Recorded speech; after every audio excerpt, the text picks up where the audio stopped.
Hello, everyone. My name is Jane Kim, and I'm the industry programming producer at TIFF.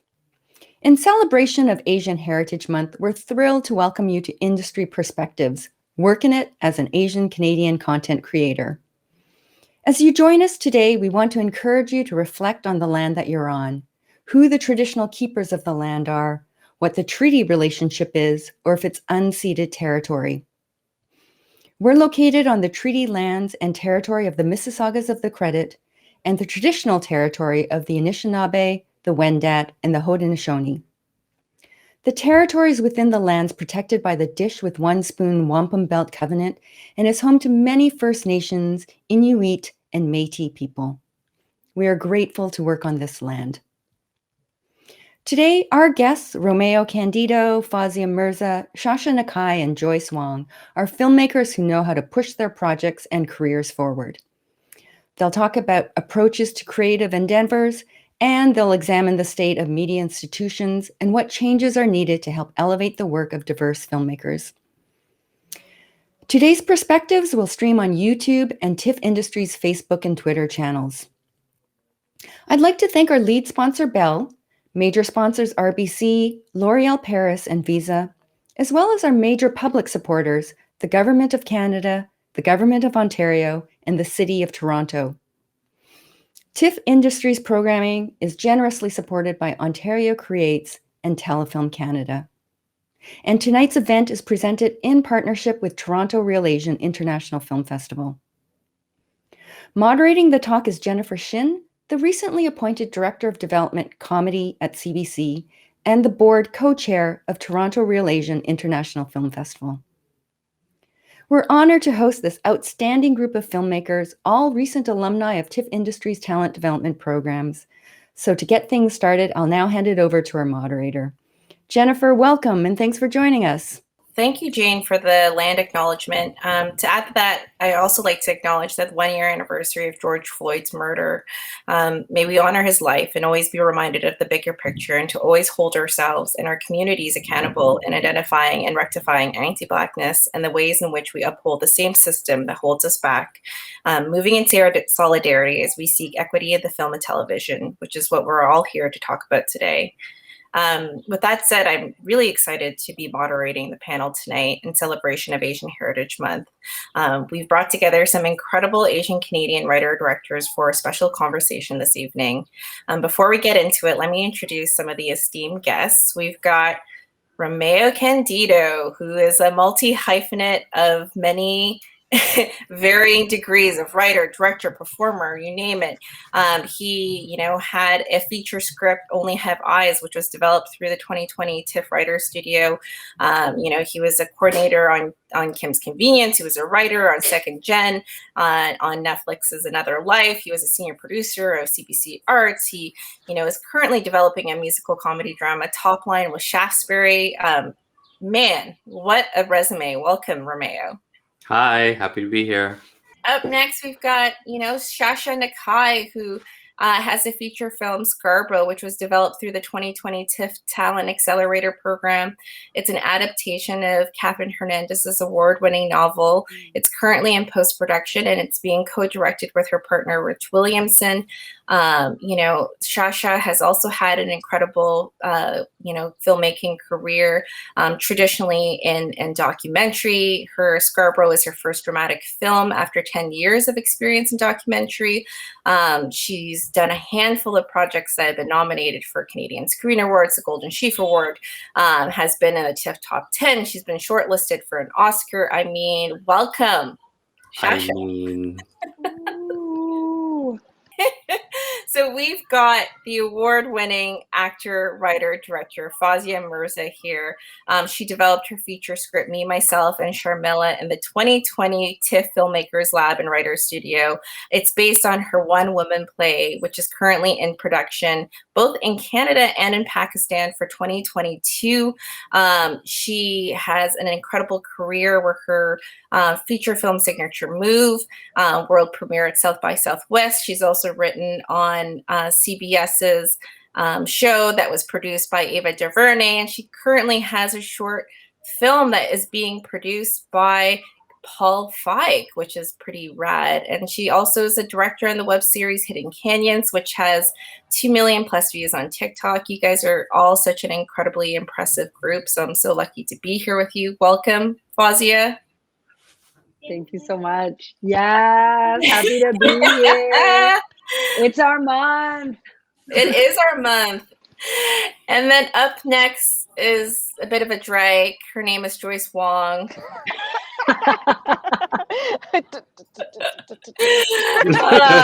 She can excuse herself from this conversation, but I guess we're here to celebrate her as well. She is an alumni of the 2016 Filmmakers Lab, the 2017 TIFF Writers Studio. Joyce is also an award-winning filmmaker. Her debut narrative film, Wexford Plaza, has played everywhere from Slamdance to TIFF. She is a prolific television director, working on series like Baroness von Sketch and Working Moms, and she currently is in development and hopefully soon to be production on her film All My Love Vadim with Melissa Coughlin, who is her producer and has been part of the 2020 Talent Accelerator program. So welcome, everybody. I feel like I'm not worthy to be here with everybody, but I'm so lucky to have this conversation with the gang in a safe space that is going to be publicly broadcasted. So super safe. The internet is super safe. So the internet is super duper safe. Duper safe.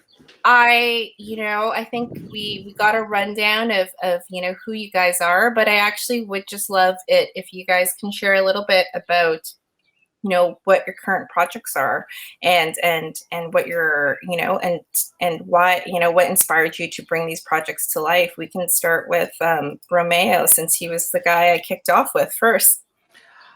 Well, I'm happy to be here. I feel I'm not worthy, and then after our Zoom call or our whatever platform this is, then we're all going to be knocking on your door, Miss Jennifer, and pitching you projects for the CBC.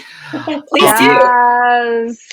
I'm working on 2 things right now that I'm really excited for. One, I'm not sure I'm allowed to talk about, but it's a little bit of my big break into the comedy world as a writer. And then the other thing which I am allowed to talk about is a project called Top Line, which is about young songwriters in Toronto. It's being funded by the IPF and Ontario Creates. It's being produced with Shaftesbury, and it's kind of my way of being able to do all of the things that I do. I wrote it, directed, and composed all of the songs for it, and so I'm really excited. Especially because I've been doing all of the 3 different art forms separately. I was composing for Stratford before theater shut down.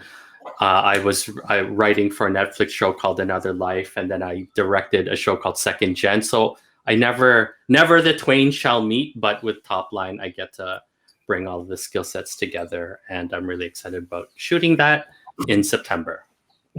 That's really exciting. It's interesting. I'm not sure if you can talk about the project you're currently working on. You know which project I'm talking about, because you're the boss of all of the CBC. But I think what is interesting is why you're excited.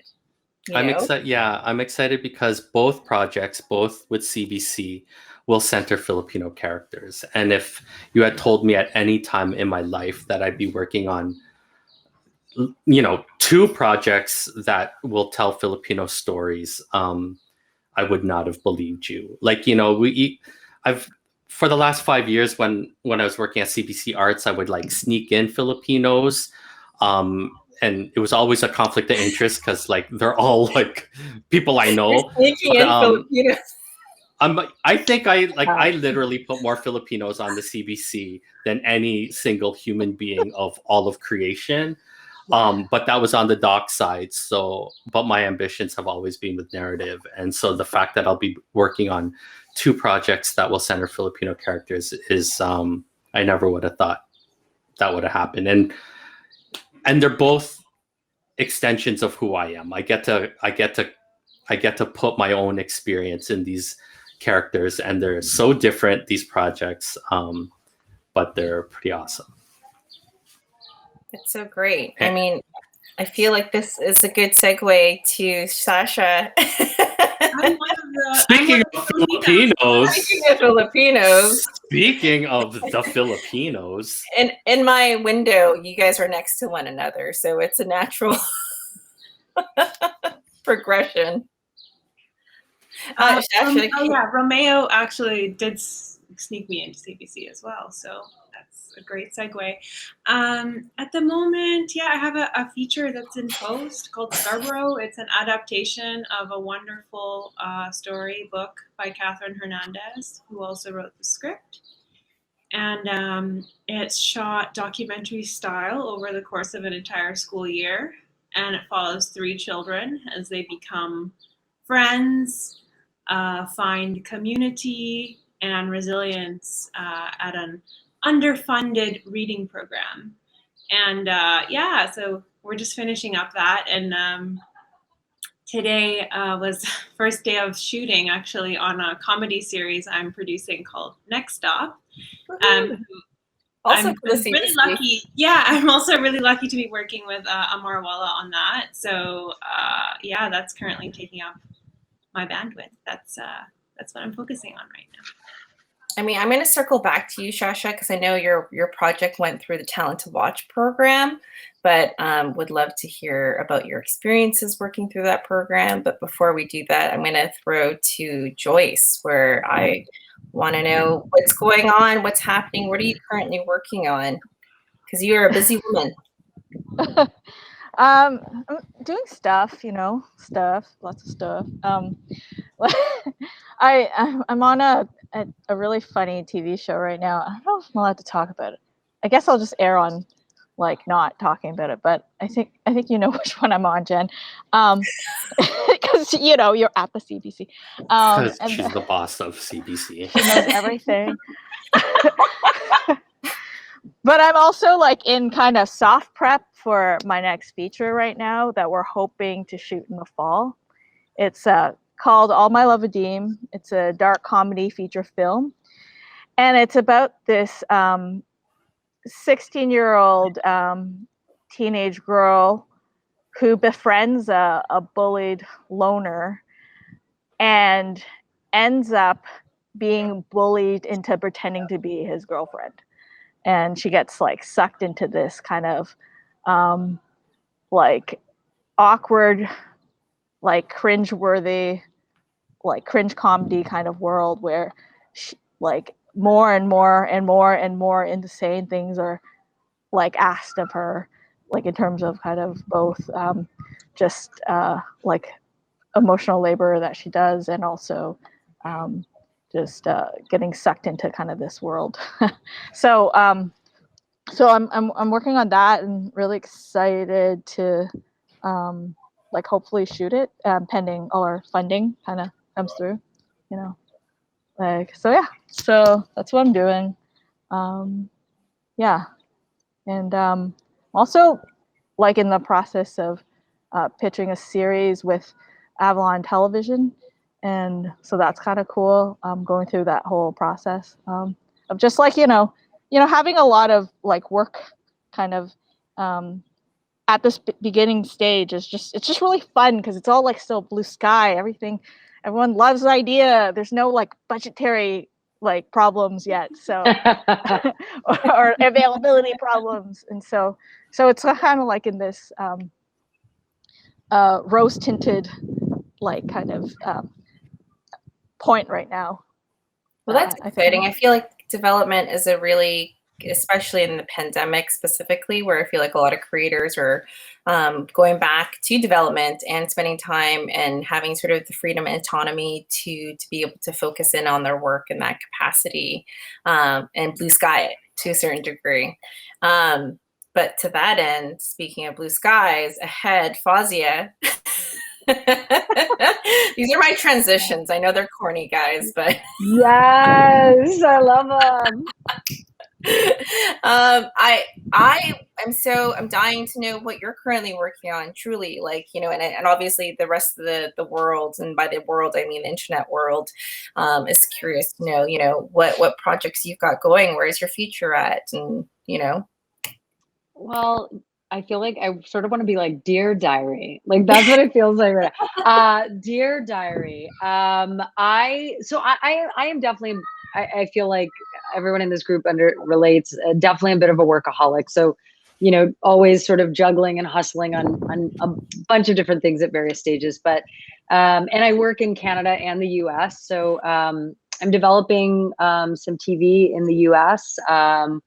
One is at the stage where I wrote a pilot and we're shopping it around, a half-hour comedy, and the other is sort of picking between 3 pitches to see which one lands best. The feature, which is called Me, My Mom, and Sharmila, it's exciting because it was based off my one-woman play and inspired by a lot of the stories I know about my mother, and also the ones that she refuses to tell me anymore. And she's like, that didn't happen. That did not happen. Fawzia, don't talk about that. Hide those photographs. And I'm like, okay, well, that did happen. And I feel like in order to understand myself better, I'm always trying to tell stories of the past and understand my mother and my family and where I came from. So that's at a great space right now. We're hoping to go into production in March 2022 in Sydney, Nova Scotia, and in Karachi, Pakistan. Garrett Patrick Payon from Nova Scotia is producing it, which is really fun. And my wife is also a producer on it. Her name's Andrea Wilson Mirza. And yeah, it's been great. That was a project that was supported by TIFF and the Canada Council for the Arts and SF Film. So we're starting to attach, like we just attached our Canadian queer female composer, which is such a blessing, and our editor, and finding that right DP, wanting to work with a woman in Canada, and doing script revisions. So just in that place. And I'm editing like a short comedy called The Syed Family Christmas Eve Game Night, written by a great queer Pakistani writer here in LA. And the Paul Feig project is exciting as well, because Paul Feig and Powder Keg, they do a writer-director incubator program. So they fund a short that they hope also to develop into features. And so we were delayed because of the pandemic, but we are going into production July, August, and that's called Group Text, which I was just connected to our casting person. So blue skying my dream lead for that. And I have to tell you, I think I have the least connections to CBC, but I do have my short film, Noor and Layla, that I wrote and directed during the pandemic, which will be at Inside Out Film Festival end of this month into June. And it's about reclaiming ritual through queer Muslim love. So thank you, CBC, for funding that. I mean, I feel like this has now become a CBC sponsored event. No, it's unofficially, which is so great. I appreciate the love that we have for the public broadcaster. I mean, I think it's interesting, and I'm kind of jumping ahead a little bit to my questions, but I am purposefully jumping ahead because I think a few of you, actually, if not all of you, mentioned all the number of projects you're working on. And I think, a question that people have in general, whether you're emerging to mid-career to even seasoned, is like, how do you make a living as an artist? And can you walk us through, what it takes, and sort of even more specifically as it relates to your own career obstacles and developments that you've had in your career? I know that's a big, wide open question, but I feel like it's one that is always on people's minds in terms of how do you do it? How do you make it sustainable? Well, I'm a trust fund kid, so Money's no, it's not a problem. Same. I think that's true for all of us. We're all Yeah, in you the know, same Yeah. press on Filipino boat. magnet. Yeah.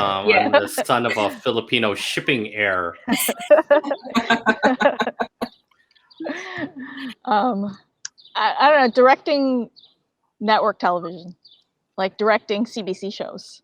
That's how I've that's how I've been like making a living, I guess, for the last couple of years. Like I haven't really made, like, I guess, like I haven't been able to make a living off of my own kind of creative work, because kind of the amount of hours that you put in versus like what you want to take out of it, because it's like the thing is just so precious. It's vastly like doesn't really like it doesn't really make like allow like me to just I guess these are such weird words, like I guess make a profit off of whatever it is, or make a living off of what it is. But yeah, like directing television has been like really, really helpful, and also just getting into the minds of like kind of really supportive showrunners that have like also brilliant visions themselves, have helped me like kind of hone my own craft as well, right? And so it's like both like a development thing and also like a monetary thing. Mm-hmm. It sounds like you're also babysitting 30 children behind you. Is that your? Is that? That's also part of her side You hustle. know, that's what she does. She has to take care of children while she's directing Workin Pivot. Moms. You got to pivot in the Totally. pandemic. You know, what's your pivot? Right. Yeah, exactly.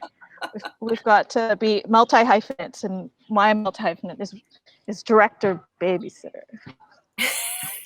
Well, and you know, I feel like I can kind of just to go off of what you were saying. I think that, like, you know, how do we make a living? And I think when someone's like, "Oh, I'm going to go into this business to make money," I think there's something that you have to be like, okay, wait, you're not going to make money right away necessarily.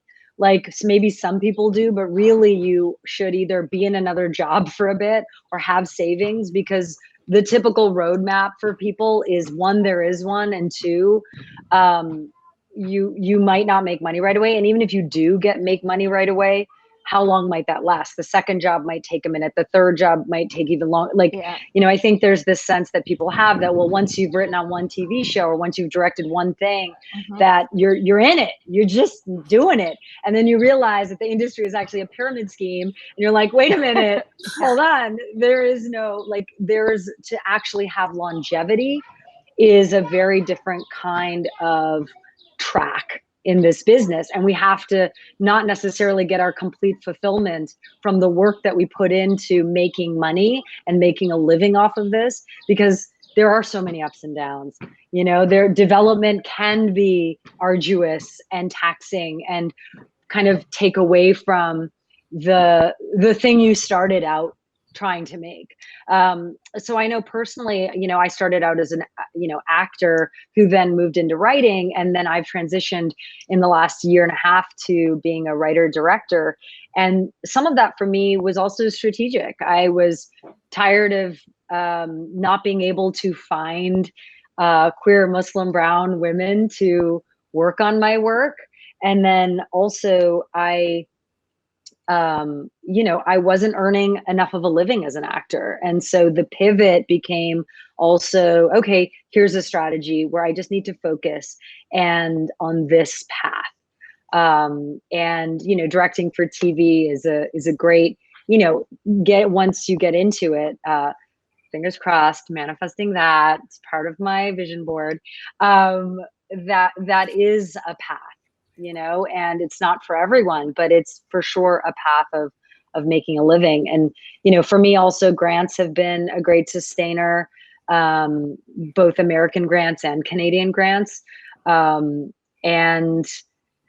writing for TV helped. But I think when we think about like this business as a windfall of money, I think that's also undue pressure on the people who are really just trying to do this day to day as work. And it really is that. It's a lot of work. Of course there's fun, but like it's work. Mm-hmm. Yeah, sure. and I'm still trying to figure out the answer to that question myself. I'm trying to move more into the series space as well. So I'm on both the producing and directing end. So I'm producing the comedy series that's shooting right now. And, you know, I think one of the things with directing for TV is like you have to have something to show people. So hopefully when the feature I'm working on comes out, I'll be able to get more directing for hire work for TV. Yeah, but I'm still learning the answer to that question. I'll tell you when I know the secret. I'm not sure if anyone else knows the secret. I feel like it's an ongoing conversation and process. And I think you touched on it, Fazia, where it's figuring out the longevity of that and finding that path and what that looks like and how you pivot and how you adapt in the process of your career, which is really interesting. And it's interesting to just hear, and we haven't gotten to Romeo yet, who's remained very quiet. I mean, surprisingly quiet. Well, I'm just wondering, like, do I go, which version of the answer do I give? I always had a job. Like I was working at CBC as a broadcaster. I spent 6 years putting everybody else on and kind of like grinding at night on my own things. Like I feel like I'm the most established emerging director in Canada. I've directed, low budget series. I've directed 2 features. I've done docs. I've done music videos, 30 commercials, but I still haven't been able to break in as a director for television in Canada. And, there's a whole bunch of reasons that I have, but it just hasn't happened. And no matter what, somebody has to like bet on you. Unless you have like a movie that kills at TIFF and that kills the film festival, like that 8-tiered film festival level, which I never did. I'm like real Asian all day. Like, I'm the Asian film festival circuit kind of guy. But unless you have something like that, then you kind of get that look, or you need somebody to bet on you. And it's so funny, like I'm making a living as a writer. Like that was not in the cards. I was always writing so I can direct. I was always doing things so I can direct, but writing is actually the thing that took off. And last year, I'm 100 years old, but because I'm Asian, I look younger, but I'm 100 years old. And last year was the year that I finally stopped working a 9 to 5 and I took a jump and I took a leap and I left my senior producer job at CBC because I had landed a script for a Netflix show. And I didn't know writers get paid the way they do. Like you can make more money off of one script than you would as a director for an hour-long television show. Like I didn't know that. I didn't know the hierarchy of money. So, I got a script for Netflix, and then I got a composing job at Stratford, and I got my TIFF writers studio thing with Fazia and Corey Bowles and Lisa Jackson and all these amazing people. And then COVID happened and then everything shut down. And then I had an existential crisis with everybody else. And I was unserved for a couple of months and I had to figure it out. But I always worked. Like when people are asking, like, how do you make a sustainable living as an artist? Like, I feel like it's only now after grinding for 20 years in the business professionally that I'm finally getting paid and I'm finally not working a day job. And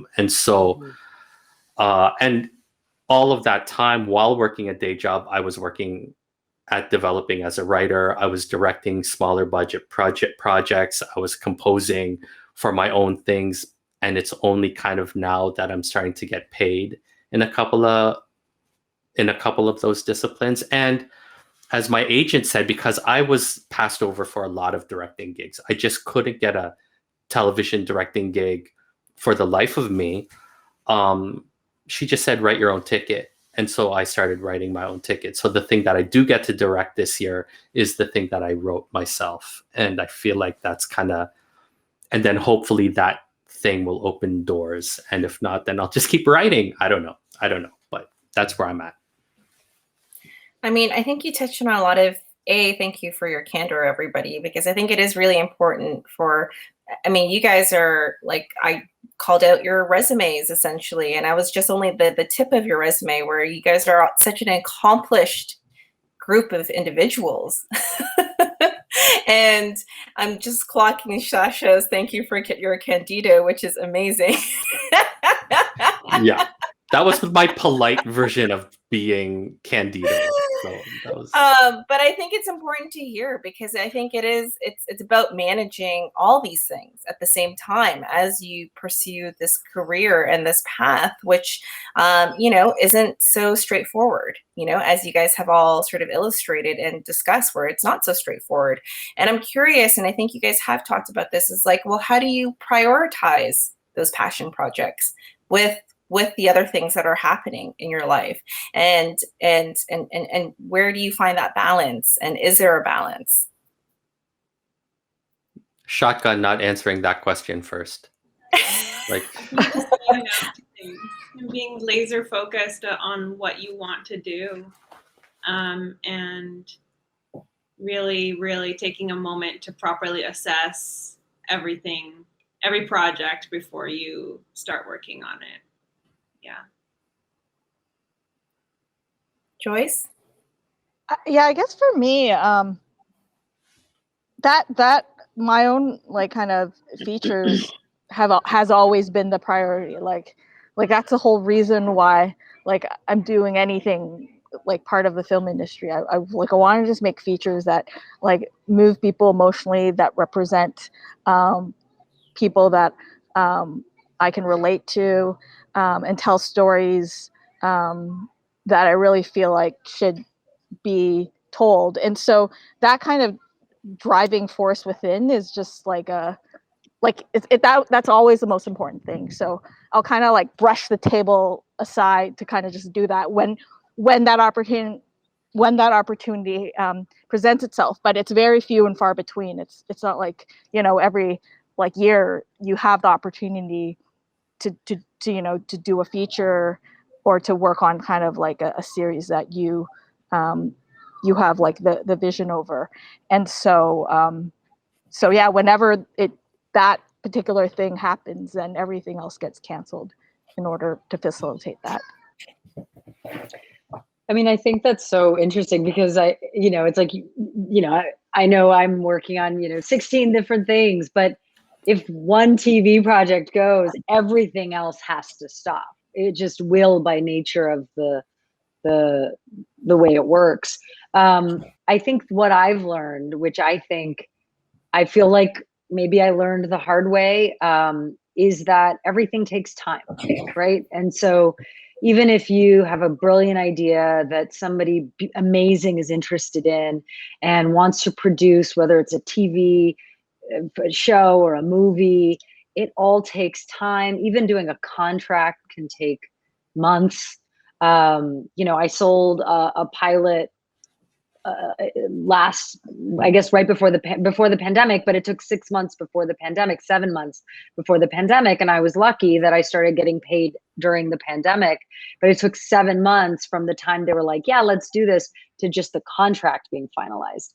And that's not that abnormal. I get, and presumably also for folks who, aren't, the number 1 and the 2 on IMDb.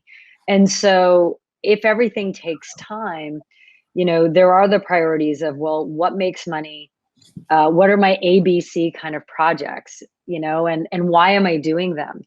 As an actor, I know someone once told me, like, whenever you take a project, like, there's always one of 3 reasons: you love the material, you want to work with the director, or you need the money. And you've got to have, at least hopefully 2 of 3. And if you have none of them, then you just shouldn't do it. So I think you really have to strategize for yourself. And that's not going to be the same for somebody else. I remember a friend of mine in LA, he was taking advice from a roommate. And then a year after and he's an artist, and a year after, taking advice from this roommate, he was like, man, I realized that guy had a trust fund, and he was giving me advice on how I should move forward with my projects and what I should or shouldn't do. But it didn't make sense for my friend who was like waiting tables to make a living and trying to be an artist. So the frustrating thing of this business is that everyone's path is unique. The beautiful thing about this business is that everyone's path is unique. And so, it's not like going to med school where, okay, you do this for this many years, you do this, it's hard, but it's not like going to law school. It's not like going to there is no real path. And that creates a lot of great, Fazia. I know, Great. I know. Asian Heritage Month. This is foods. Real talk. Real talk. Real talk. I think it's yeah. I mean, God, I don't even remember the question, but I think this is the segue to Romeo. It feels like a natural segue to Romeo and his Candido. It's and my Candido-ness. I've never had work-life balance. I feel like I feel like it's a little bit of our curse and our blessing, because as a child of an immigrant, I have just a naturally baseline scarcity complex, just scarcity mindset. Like I'm not worthy of the money. I'm not going to have money. I'm going to starve next week. I'm going to have to go back to my 20s where, I have this general like a baseline anxiety that I'm always going to be poor, even when I'm flush, even when I make money. I always have this kind of baseline scarcity thing. And that has just made me work so much. Like for a long time, and I'm trying to change this mindset, but for a long time, I would always say I could outwork anybody. I could out hustle every single person that I knew. I didn't care what denomination they were. I did not care what culture, but as a Filipino workhorse, year of the ox, Aries, I'm talking for Fazia. I just felt like I had like an ability to grind that was double any white person I've ever met. And so it's a bit of a problem also, because then I don't have the patience. Then I don't trust that the things take time, as Fazia said. Then I don't prioritize things because I'm too busy chasing all of the different tails that I have. And so I've never had the balance. I think what COVID did is it just stopped me, and it made me do some soul searching, and it made me stop, and it made me ask the question, what is the thing that you want to do the most? How do you want to define yourself as an artist? What is the thing that you want to put forward to the world if you only have one more project left? And it's only in the last year that I asked myself that question. But before, I was chasing checks. I was chasing, like, whenever there was a funding, like a grant application, I would just make a project just to chase the money. So like I have a treasure box of discarded projects. Like when I also made a musical, and they call it your trunk songs. Songs that don't make the musical, you put in a trunk and they're in your trunk. But I have a trunk full of projects that, like even for the TIFF Writer Studio, like I had no, quick story. I pitched, and don't tell Jane. I pitched Don't tell project. Jane. Don't tell Jane. I pitched a project.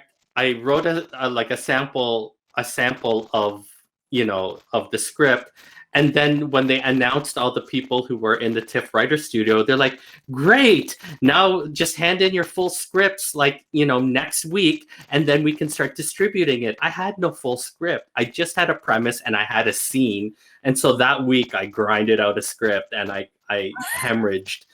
But I wrote a full script in that week. But it's just like I have a trunk.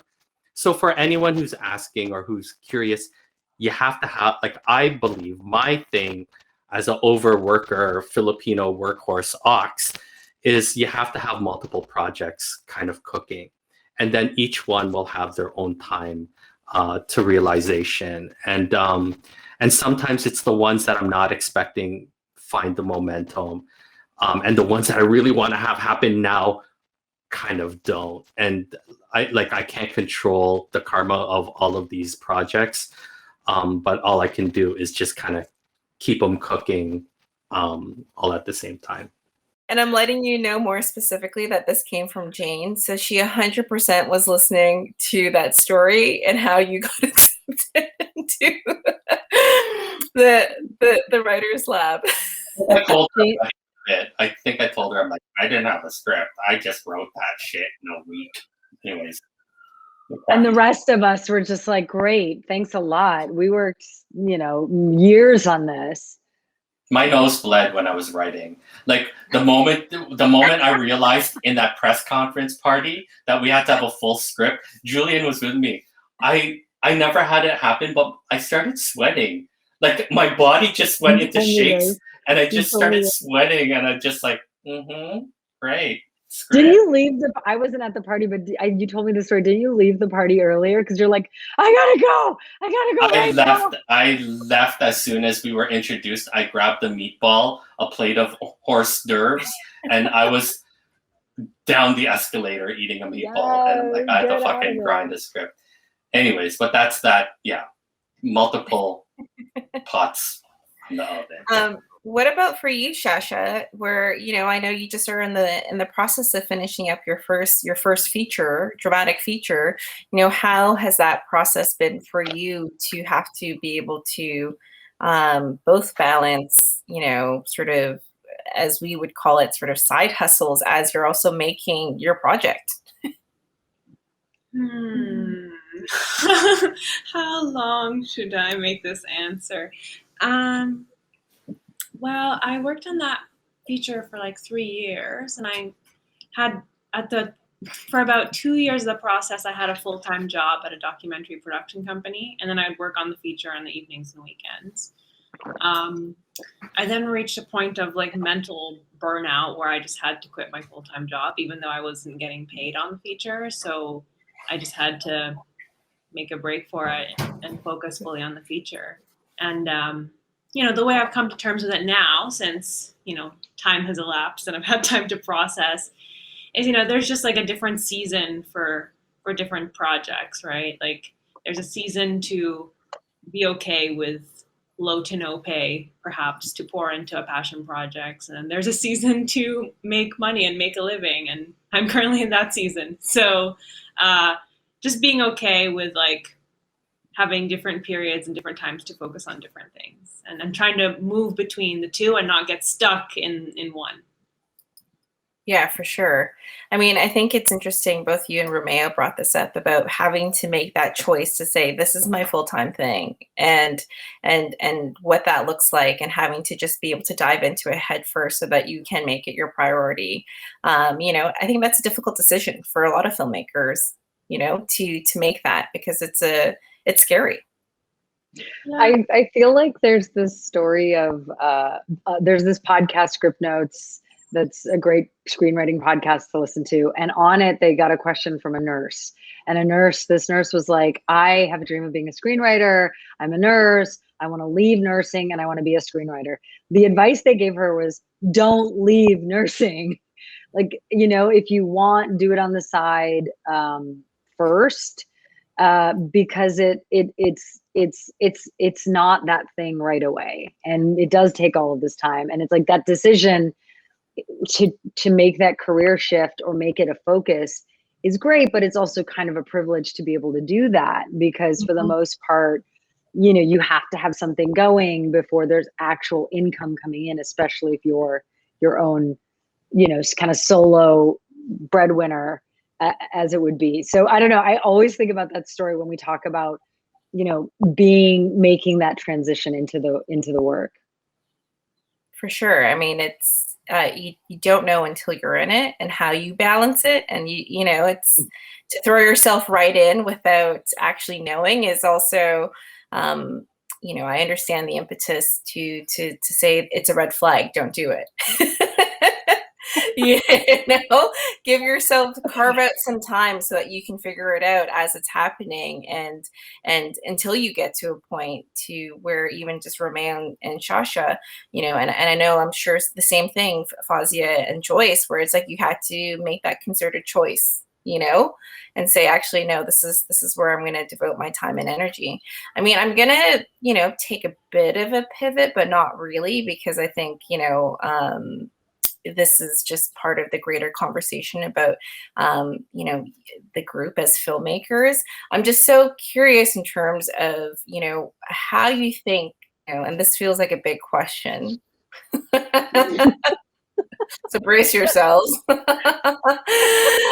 You know, how you think, I guess, Canadian cinema has changed in the last couple of years, or, you know, has the construct of Canadian cinema changed over the years? And do you think that just, you know, being a diasporic filmmaker has shaped the way you defined Canadian cinema? I want to start by talking about Joyce's movie Wexford Plaza. I remember I saw it at the St. John's International Women's Film Festival, and Joyce has a Filipino male romantic lead. She had like a white character, was told from that kind of cringy type of humor that I think is part of Joyce's strength. And I just remember seeing a bunch of like white ladies in Newfoundland gushing over Filipino male romantic lead. And if it wasn't for Joyce choosing, his name is Daryl Gamotin, if it wasn't for Joyce casting him and seeing him as a romantic male lead, that moment for me, like I had like a weird out of body experience, because Filipino men have never been on the top of any kind of desirability index. So to see like these women, the Filipino word is kilig, where you just get all kind of shivery and chilly because something tickles you in your places. And so to see like a room full of people, like white women, get kilig over a Filipino male lead, I really saw that as a moment. There was, for me, there was a before that moment and an after that moment where I saw that different roles, different what we perceive as lead characters, we're just not like tethered to what it was. It's not just the Ryan Goslings, and it's not the Ryan Reynolds and all of the Ryans, but when I saw Joyce's film and seeing that moment and seeing the audience respond to that character, I just said, oh, there's something new. And there's something, and then I saw the possibility of being able to present different characters from different cultures and have it resonate with a broader Canadian audience. So I think having visionaries like Joyce create those characters, but it's true, Joyce. I love Wexford Plaza, and if whoever is watching this Zoom, if like Wexford Plaza for me just shows an assured voice, a very steady director hand, just great writing, great characters, with not a huge budget, and I just saw how effective that was. And now I see we don't need the $5 million telefilm film to create something with impact. Like I'm really excited for Scarborough to come out.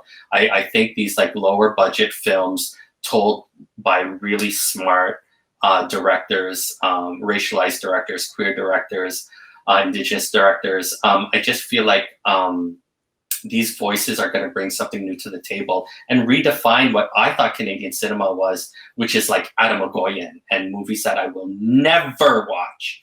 Will never watch movies about like slow-paced white people doing white people things. Like I'm not like, this is not the Canadian cinema that I am here for. But seeing stuff from racialized and different voices is the thing that I'm excited about.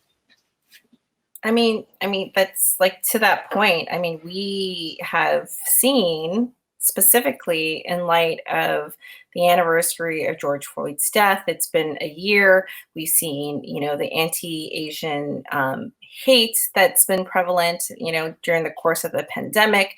Like, the world has been turned upside down, and there's been a real racial reckoning in terms of what's happening, not only sociopolitically, but then also within our own landscape, directly impacting the film and television industry as it relates to the work that we are doing. I mean, I know this is a big question to sort of wrap up on. But in closing, solve racism closing. is basically what you're. How does Cool. cinema solve racism? Cool. In closing, I mean, I am just so curious to get the perspective of this group and how you've seen the Canadian industry changing over the years, in terms of supporting racialized creators, and if you think there has been greater access to filmmaking institutions and systems. And anyways, we can start there. I'm mindful of time, but I just, would love sort of the general feedback of this group in terms of what you've observed. I'm just really encouraged by all of the great strides that have been made, and all of the work being done, and that has been done by organizations like REMC, BIPOC TV and Film, Impact, dismantling some of the structures that have existed for a really long time. There's still much, much more work to be done, but today I feel encouraged. Depends on which day you catch me on, but today I feel encouraged, and I feel really excited by all of the things all of the people I know are working on, and I am so excited for all these things to come out. So, yeah. Fazia, Joyce. Joyce, I think you should go next. Which, by the way, I do want to say I watched your movie recently in the last year, and I feel lucky that I got to watch it, and hearing Romeo talk about it gives me even greater context, which is amazing. And I made a film for like not much money, and it's like it was just really, I was really looking at the composition and just the work your DP did as well, and how the two of you worked together. It was really lovely. Yeah, Maya Bankovic is phenomenal. Like, and Daryl too. Like, Daryl, Moten, Reed. Oh my God, it was like the group of us made it. Like, Matt Grayson, my producer. Like, the group of us made it. It wasn't like a one person thing. And thank you for those words, Romeo. Oh my God, I don't know what to say. But like, okay, I think that I think just the more mandates have the mandates that have been created with our regulatory bodies have just helped, because we're like a publicly funded industry, like and a lot of the tax dollars of Canadians are going into like our the film industry and the television industry. So like, in order to reflect the diversity of the communities in Canada, we should like mandate like BIPOC creators being able to participate in the process. So when CBC did the parity mandates, I think it really helped bring in a lot of female directors into television directing roles, and I think the funders should continue on that arc of mandating, because that's how usually change happens, it seems. So that was a super dry answer. Sorry. But it's true. Like, just, write some paperwork, make sure everyone follows it, or else they don't get their freaking tax credits, Well, and I think that, like, going off of that, like, the truth is that when women and non-binary folks and queer and trans folks of color and Black and brown and Indigenous people are not just allowed to, but are participating in the process, are leaders in the process, are department heads, the work is better. the work is authentic, the work is better, there's safer communities, there's safer sets, there's safer environments, there's great stories. And when those folks are leading the charge, it is naturally more inclusive because those folks are bringing in all the people, you know, that are creating a reflection of our community. So, I mean, I totally agree. And, you know, as someone who, you know, went from Canada to the US and kind of now go back and forth, my experience of Canadian cinema is a little different. But what I do want to say that, you know, the Canadian, you know, there's definitely been space that I've found that is different than in the US because of the government publicly funded element. And I also find there to be some issues. One of the biggest issues that I just can't quite wrap my head around is, you know, the languages issue. Like if I'm applying for funding and my film has to be mostly in English, how is that an authentic story when the language, my first language was not English. My first language was Urdu. And so what I hear, the message I'm receiving is, tell your story. We want to hire you because you're so authentically going to tell your own story, but please center whiteness. Please center someone other than yourself by making the story all in English. And so that feels like it's trying to change right now, sort of. And I think that is an essential thing. I mean, you look at films like Minari, you look at films like The Farewell, those films are, you know, we now have those films at a global level to refer to, but those are so new. And that is where English was not the dominant language and it was essential. And so when we think about the Canadian experience of being a person of color, language that is not English and that is not French is essential to that story for folks of color. Mm-hmm. And I think that is where I hope because if we think about our language and we say, yes, speak your language, write your language, do you, that the rest will come. I mean, mic drop. I mean, if you were in a room. I mean, but it would be karaoke mic drop because of Asians. Asian Heritage Month. I mean, I think that's a great way for us to sort of, you know, to come out of this, but also, you know, further to that, I would say just give props to all the incredible filmmakers that are in this room today and all the incredible work that you're continuing to do and, you know, and leading the way in terms of how we take a look at Canadian cinema and redefining Canadian cinema. And to me, this is the now and the future, this room, you know, in terms of what we're looking to do. And I'm so excited to see, you know, every single one of your projects, you know, come to fruition, and also all the exciting work that you'll also be doing and that you are continuing to do in television. So thank you to everybody here for this really great conversation. I wish we had more time so that we can go into more stuff. Yeah, Jane. Jane. Sorry, Jane. but thank you. That all of us have real Asian in common. I just noticed. So yes, real Asian. Oh, real Asian. Yes. Yeah. Anyway, it's true. That's the title of the panel, actually. It's Real Talk with Real Asians. With real Asians. Ew.